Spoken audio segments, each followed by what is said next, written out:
Comment passer de la chair à l'esprit lorsque vous priez? Écoutons et soyons bénis. Il y a un règne dans lequel tu peux entrer. Comment tu penses qu'on ne pouvait plus combattre Jésus? Qu'est-ce qui te fait penser ainsi? Parce qu'il était le commandant de la loi et des prophètes. Ainsi, tout ce que les pharisiens pouvaient faire, ce n'était qu'une blague. On l'a transporté pour l'amener et pour le faire tomber à travers cette vallée. Lorsqu'on l'a amené là-bas, il a marché dans le milieu et il est parti. Jean peut le faire comprendre que ne savez-vous pas que je suis déjà la loi? Je suis déjà la loi. Tout ce que vous faites actuellement et que vous dites, c'est à moi. Et au-delà de cela, je suis le royaume. Quand nous prions et la gloire vient, d'autres tribunes pourront naître.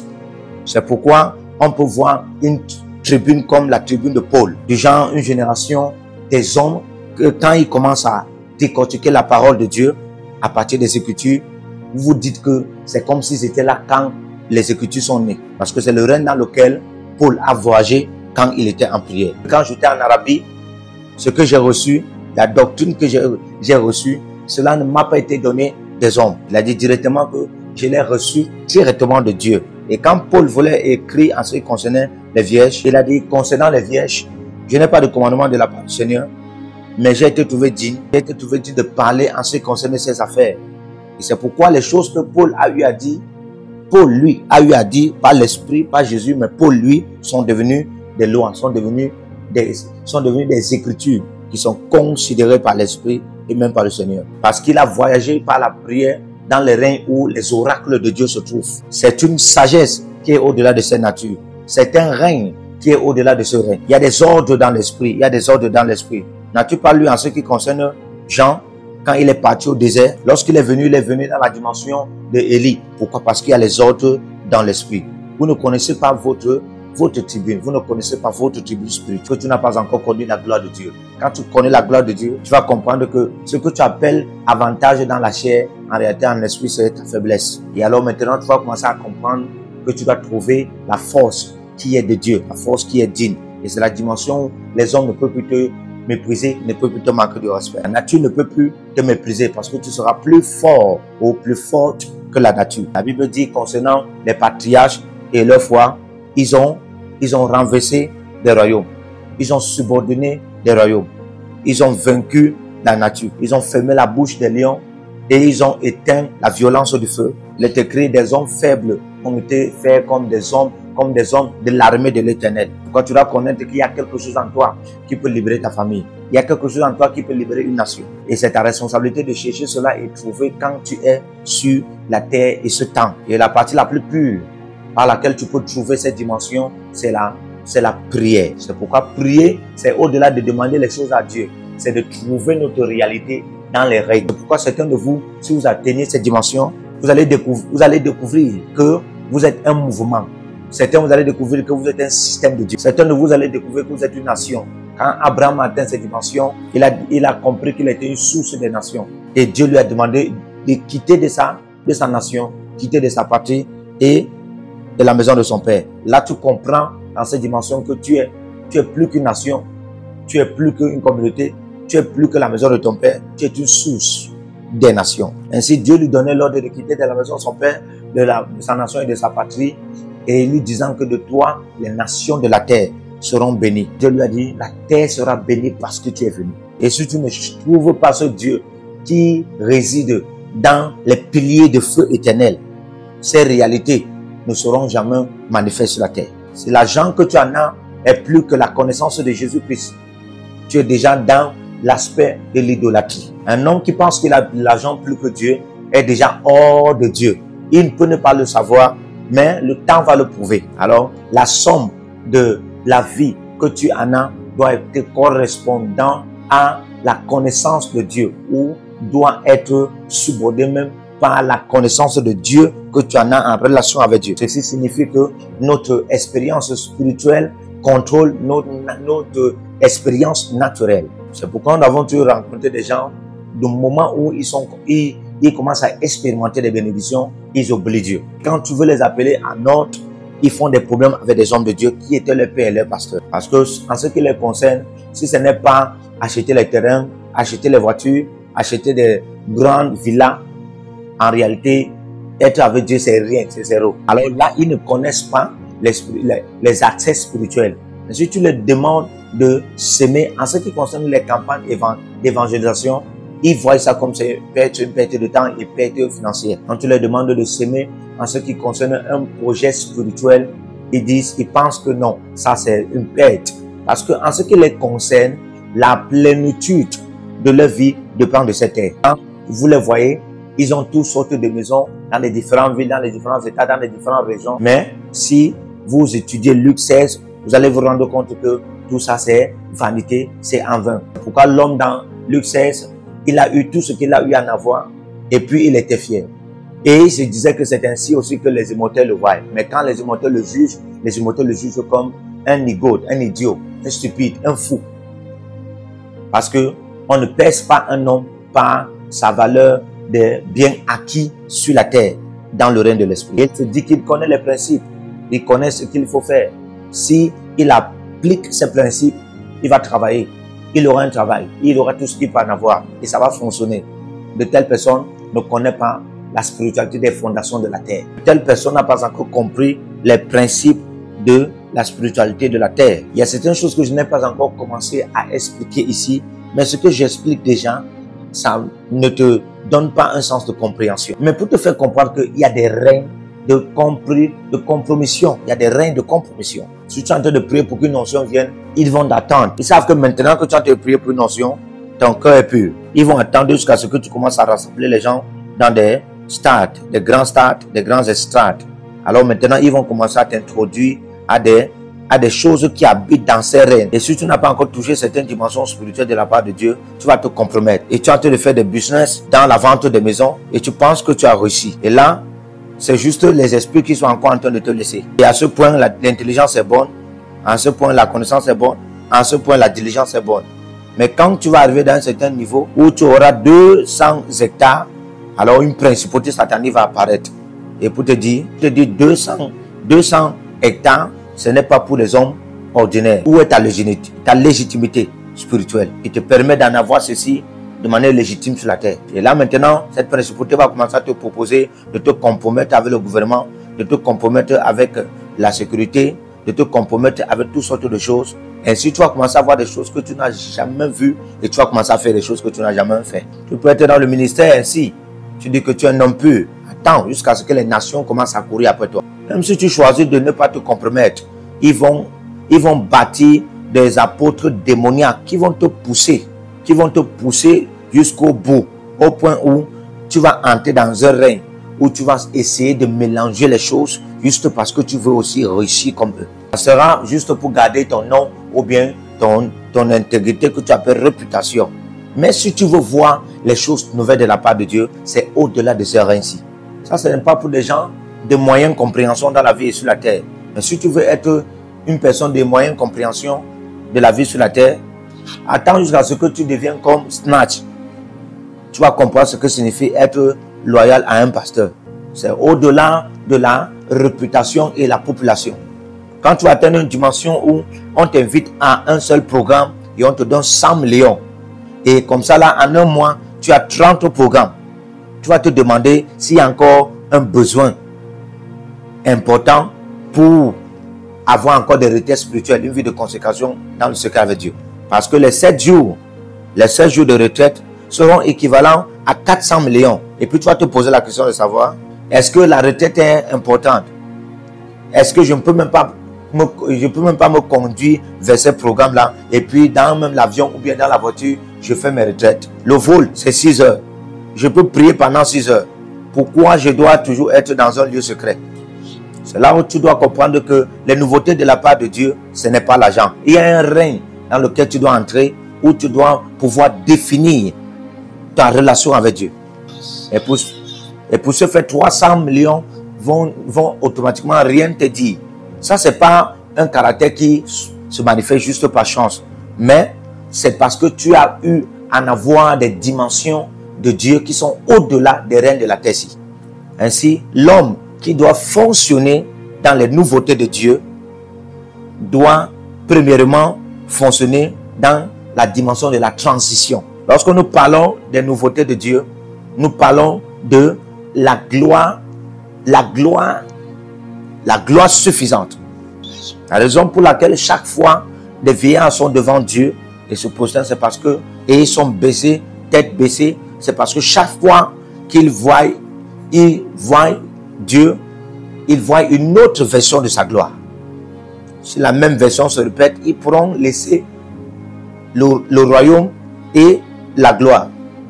Mais le fait que chaque fois qu'ils lèvent, ils voient une autre dimension de gloire. Ils se lèvent, ils voient une autre dimension de gloire. Ça les impose, ça les conditionne d'y rester dans ce règne de trône devant Dieu. Même s'ils ont une plus grande, excellente, splendide connaissance dans l'éternité. La gloire, avec ses multiversions qu'ils ne peuvent pas comprendre, ne pourra pas les laisser s'en passer parce qu'ils ont déjà la connaissance. Que l'économie de la gloire, ce n'est pas en réalité la fascination que cela apporte, mais en réalité, c'est la transformation qui se manifeste en toi par cette gloire. Parce que la transformation te purifie et t'amène dans les hauts lieux de la vie. Parce que la vie, c'est selon les différents. C'est pourquoi quand Moïse a vu la gloire, il était là-bas pendant 40 jours. Il n'a pas réalisé que le temps passait. Parce que ce qu'il voyait a changé l'appétit de la nourriture. Il est entré dans une autre dimension de l'économie de la vie de Dieu. Selon le règne naturel, tu as besoin de l'eau et de la nourriture. Mais quand tu entres dans la gloire de Dieu, la présence de Dieu t'immunise. Et quand Moïse est descendu, ce qu'il pouvait montrer, c'est que la Bible dit dans Exode 33, le verset 24, il ne s'est pas réalisé que sa face avait resplendi parce qu'il était entré dans une autre dimension de la gloire de Dieu. Concernant Jésus, la Bible dit que les disciples et même certains vieillards juifs se sont rassemblés, dit qu'on va faire de toi roi. Et il a fui. Qui fuit la gloire? Qui fuit le trône? Qui fuit la promotion? On va faire de toi roi. Mais il a dit non. Il leur a dit non, c'est pas pourquoi je suis venu. Ça, ce n'est pas ma dimension. Parce que voici son secret. Chaque fois qu'il partait dans le règne secret, il partait faire le business avec la gloire de Dieu. Et puis il pouvait contempler quelque chose de plus excellent, de plus élevé que le trône, la promotion et la royauté des hommes sur la terre. Voulant prouver ça à ses disciples, il leur a dit, suivez-moi. Ainsi, il les a pris dans Matthieu 17, à partir du verset 1 à 5. Et la Bible dit que pendant qu'il est en train de prier, son contenu, sa contenance a changé de manière resplendissante comme une lumière. Et son vêtement était si brillant. Et Moïse et Élie ont apparu. Chaque fois qu'il prie, il entre dans la gloire. Je vais parler de la prière, mais je veux juste vous révéler ce que signifie la nouveauté de la part de Dieu. Ainsi, un homme qui connaît la transaction chaque fois dans le règne de gloire. Quel genre de trône veux-tu lui donner sur la terre? Quel genre de promotion veux-tu lui donner sur la terre? Mais ça, c'est de la blague. C'est pourquoi dans Genèse 18, verset 1, la Bible déclare, pendant la soirée, les anges avaient apparu à Abraham, et aussi dans Genèse 3, le verset 8, la voix de Dieu parcourait tout Éden, voulant ainsi partager l'intimité avec Adam qui était à Éden, au jardin d'Éden.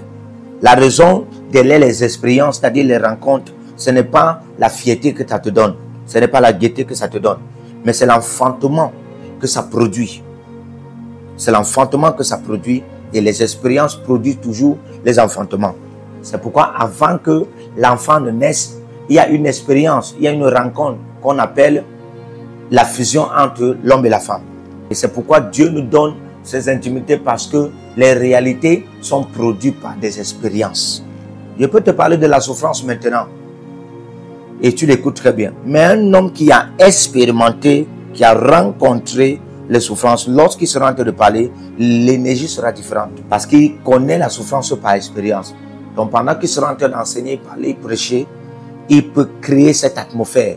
Ainsi donc, l'une des choses que Dieu veut amener l'homme à expérimenter, qui sont même l'une des choses qu'on rencontre souvent au quotidien dans la vie, c'est les différents degrés de l'expérience de Dieu. C'est pourquoi dans Jean 17, verset 3, Jésus dit, voici la vie éternelle. Or, la vie éternelle, c'est qu'il t'expérimente, c'est qu'il te rencontre, c'est qu'il te connaisse. C'est la dimension de l'expérience de Dieu dans laquelle tu as pénétré qui va produire la faveur, la gloire, la promotion et l'élévation, le respect, la révérence en toi. De toutes les façons, quelque chose doit sortir, quelque chose doit être produit dans toutes les expériences avec Dieu que tu rencontres. C'est pourquoi la Bible déclare que celui qui a les oreilles qu'il entend, Apocalypse 2, le verset 7. Je donnerai à ceux-là ce qui est caché dans le paradis de mon Père. Parce que même en ces fins de temps-ci, la plupart des choses que Dieu donne aux hommes, c'est les expériences spirituelles, c'est-à-dire les rencontres spirituelles. Certaines expériences viennent comme une couronne. Certaines expériences viennent comme une manne. Mais en réalité, ce sont des expériences de Dieu. Ce sont les expériences de l'accomplissement qui sont dans les règnes de Dieu. C'est pourquoi un homme qui va entrer dans les nouvelles dimensions de Dieu, il doit goûter les expériences avec Dieu. C'est pourquoi David a exagéré en disant, venez goûter, sentez comment l'Éternel est bon. Si tu n'expérimentes pas Dieu, tu pourras te compromettre parce que ta vie sera selon les aventures de la curiosité. Quand on te suggère des choses, tu vas penser que ces choses qu'on t'a suggérées peuvent apporter l'accomplissement de ce que Dieu t'a dit. Et cela va te pousser à chercher A, B, C et tu vas monter et descendre, courir de ça et là. Et tu vois, c'est des hommes qui ont eu la gloire. Ils ont eu des rencontres, des patriarches par la foi. Ils ont rencontré la présence de Dieu. Exemple, c'est David. Il n'était même pas digne de t'appeler un fils. Que Samuel est venu, ou un d'eux, on n'a même pas amené. Parce qu'on s'est dit, qu'est-ce que celui-ci va offrir aux gens? Ça, c'est celui-là qui est parvenu, qui doit aller rester en bouche. Et ce qu'il peut bien faire dans la vie, c'est de prendre soin des brebis, des chèvres et des moutons. Mais il ne savait pas que le roi, selon l'ordre du Messie, était en David. Et quand lui, en son temps, a commencé à manifester, il est venu avec 7 cornes. Il était un poète, il était un prophète, il était un roi, il était un pasteur, il était un psalmiste, il était un père et il était un guerrier. Comment un homme pouvait porter de telles dimensions? Un homme qui était ou un pour porter de cette dimension était en brousse. Parce que si la gloire ne vient pas, il y a des dimensions en toi qui ne seront pas révélées. Et quand David s'est élevé par la gloire de Dieu, il est devenu l'un des hommes vaillants. Même Jésus, son trône, a été retracé au trône de David. Et il a failli se détruire là-bas comme un simple berger dans la brousse, alors qu'il n'était pas un berger, c'était un roi. Mais il a fallu la gloire pour que cette dimension qu'il en avait en lui se manifeste. Et lorsqu'il s'est élevé, il est devenu un phénomène pour sa génération. La Bible déclare que plus de 400 hommes qui étaient dans les dettes et puis qui avaient une vie de bassesse sont venus vers David sur la caverne d'Adullam. Cela n'a jamais été enregistré quelque part que David les a entraînés comment combattre, se batailler pour faire la guerre. Mais il a puisé de l'économie de la gloire qui était sur lui. Et à partir de la gloire qui était sur lui, il a trouvé les vibrations, il a trouvé les fréquences de Dieu. C'est pourquoi il dit, par ma huppe, j'ai proclamé des desseins éternels. David a découvert que dans la gloire, il y a une dimension où tu vas entrer. Que même la huppe, la guitare, l'instrument que tu pourras en avoir, quand tu pourras en avoir, sera un instrument de la voix de Dieu. Lorsque ces 400 hommes sont venus vers lui, il a conditionné leur structure moléculaire au point où quand il chantait, ça transformait les eaux. Quand il chantait, ça émettait la gloire dans leurs eaux. Ne sais-tu pas que quand la terre a été créée, ça a été créé par les voix, les sons. Mais ces codes sont dans la gloire de Dieu. Et c'est cette sagesse que David en avait. Il savait quoi dire pour changer un bec à un million, pour changer un bec et pour le faire devenir un milliardaire. Et c'est pourquoi c'est la prière quand tu quittes du monde de la chair à l'esprit et qui va définir ta qualité sur la terre-ci par la gloire de Dieu. Et que le Seigneur te bénisse. Que le Seigneur vous bénisse. Partout où vous êtes connectés au prophète Jérémie Naou, à la source de feu de Jéhovah Tabira. Donc si vous vous connectez par vos semences, vous allez puiser du feu, le feu dévorant. Donc connectez-vous maintenant partout où vous êtes. Au Togo, voici, nous avons le flux de Togo. Connectez-vous maintenant. Du Togo, connectez-vous et puisez le feu dans vos batailles.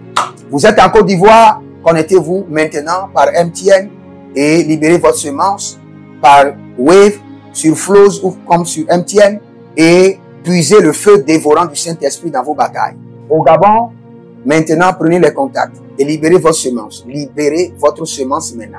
Connectez-vous et que toutes ces prières, toutes ces déclarations, tous ces enseignements deviennent maintenant votre héritage et siègent dans votre sang. siège dans votre sang et devient l'héritage de vos enfants. Partout où vous êtes, vous pouvez aussi libérer votre semence par Réa ou par MoneyGram.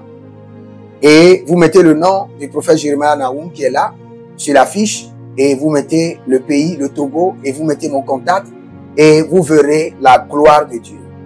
Et le Seigneur ne manquera pas de vous bénir. Et vous pouvez aussi vous inscrire à l'école prophétique Les Aigles en Action, à l'Institut biblique L'Aigle de la Révélation. Vous êtes un jeune pasteur, inscrivez-vous maintenant. Et vous voulez une section de délivrance personnelle, inscrivez-vous maintenant. Vous voulez une consultation prophétique personnelle ou VIP, inscrivez-vous maintenant. Vous avez quelqu'un qui a été malade et vous voulez que je prenne soin de la personne et que je prie pour la personne. Vous avez quelqu'un qui a une maladie qu'on ne comprend pas, inscrivez-vous maintenant et vous verrez la gloire de Dieu. Tous ces enseignements, ces prières sont à vous. C'est votre héritage. Utilisez-les, priez avec, partagez et vous verrez la gloire de notre Seigneur Jésus-Christ de Nazareth. Et n'oubliez jamais, avant de partir, libérez vos semences et écrivez, l'Éternel a parlé, l'Éternel a agi. Shalom.